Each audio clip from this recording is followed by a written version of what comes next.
Well, it is officially April Fool's Day. One policy that isn't a joke is the escalator tax on alcohol, which automatically increases each year.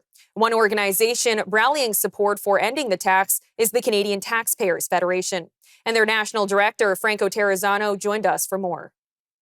The federal government's alcohol escalator tax is fundamentally undemocratic. Okay, so the Trudeau government brought it in 2017, and it automatically increases federal excise taxes on beer, wine, and spirits every year on April 1 without a vote in Parliament. So April 1, the joke is on taxpayers again, where the federal government is hiking alcohol taxes, making it more expensive for Canadians to enjoy a cold one with their buddies, a glass of Pinot with their better half, or some good Canadian whiskey, right? So this year's tax hike alone will cost Canadians about $40 million.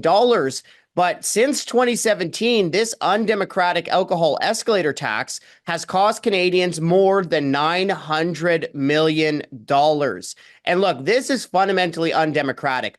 If those politicians think that you are not paying enough tax, then they should at least have the spine to vote on the tax increase in Parliament.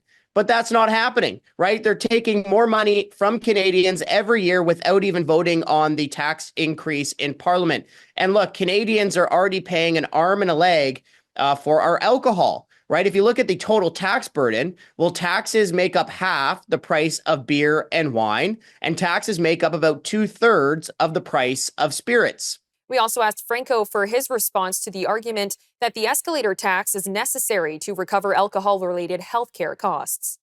Well, for starters, I mean, Canadians are already paying about 2/3 of the price for like Canadian whiskey in taxes, right? Half the price you pay for a beer is tax. So Canadians are already overtaxed. And look, this is just a cash grab.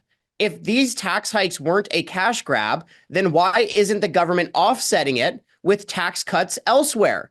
That's not happening, and it proves that this alcohol tax escalator is a tax grab.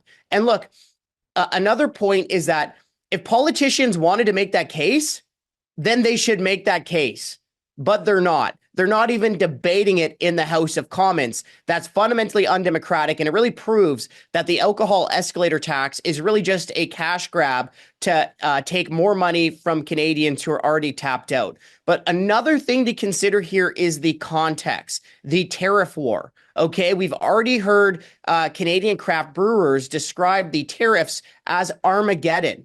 So our government should not be making life more expensive for Canadians and should not be making life tougher for Canadian breweries, distilleries, wineries, and restaurants. But that's exactly what the government is doing with this alcohol tax hike, especially during this trade war.